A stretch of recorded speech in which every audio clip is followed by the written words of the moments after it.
Il faut que les politiques comprennent le changement de société qui s'opère avec les nouvelles technologies. Nous vivons une ère de l'innovation sans précédent qui va transformer notre société, transformer les filières économiques. Les technologies blockchain, donc de chaîne de blocs, emportent un très fort potentiel d'innovation et que nous n'en sommes qu'au début et qu'il faut encore explorer, se poser des questions. Je ne vois pas la France comme un pays en retard. Je pense qu'il y a de belles synergies à créer entre des grands groupes comme IBM et des startups pour pouvoir permettre à des solutions innovantes de se déployer rapidement et en assurant la pérennité. Notre responsabilité, c'est de regarder comment ces technologies deviennent des opportunités. Nous avons une mission de tiers neutre de confiance. Je pense qu'il faut continuer cette dynamique qui est de mettre en relation grandes entreprises, législateurs et start-up, parce qu'en fait, c'est en créant des cercles vertueux comme ça qu'on va arriver à faire quelque chose. Dans la blockchain, on a une technologie dont on nous dit qu'elle permet le transfert, la transmission et l'archivage de manière sécurisée. Mais cette technologie, elle s'écrit avec un code et qui prend une forme d'un algorithme. Et cet algorithme, ce sont des chiffres.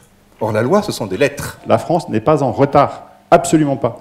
On a un petit retard dans l'encouragement et dans la capacité d'encouragement de ce qui marche, mais on n'a absolument aucun substrat de retard fondamental. On n'a pas de retard en termes de formation et de compétences. On a tous les moyens aujourd'hui d'exercer notre souveraineté, mais sous la forme d'une souveraineté de compétences. Ce matin, on a annoncé la création du talent coin et donc l'utilisation de la blockchain pour transformer en fait la façon de travailler dans notre propre entreprise. On annonce aujourd'hui avec Bouygues Immobilier le premier projet Smart Grid français qui est développé dans le quartier de Lyon-Confluence. Et ça fait suite à la promulgation de l'ordonnance de la Commission de régulation de l'énergie en juillet dernier. Je pense qu'on ne légifère pas sur une technologie. Ça, c'est la première chose, parce que c'est avant tout un outil.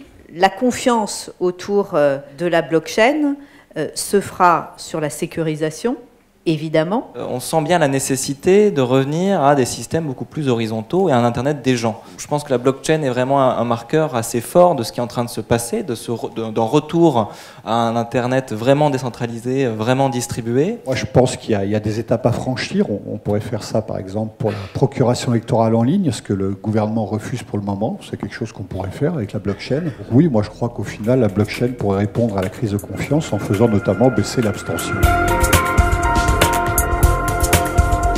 On voit que c'est une nouvelle technologie qui est pleine de potentiel et donc il est important que nous ayons ce genre de rendez-vous pour voir les attentes des uns et ce que les politiques peuvent apporter. Et on voit bien qu'effectivement pour l'instant on est encore dans une phase d'expérimentation. Ce que demandent les acteurs, c'est pas trop de régulation pour effectivement que ce secteur puisse se développer. La connaissance, la maîtrise de ces sujets, l'appréhension la plus en amont possible est nécessaire pour pouvoir faire de bonnes lois. C'est du devoir des parlementaires d'être à l'écoute de tout ce qui se fait, de tout ce qui bouge, de tout ce foisonnement et d'être parfaitement en phase avec ces développements qui sont la société de demain. C'est plus qu'une technologie, pour nous c'est une infrastructure qui va nous amener à nous poser des questions sur la façon dont on doit travailler aujourd'hui, demain et sans doute après-demain.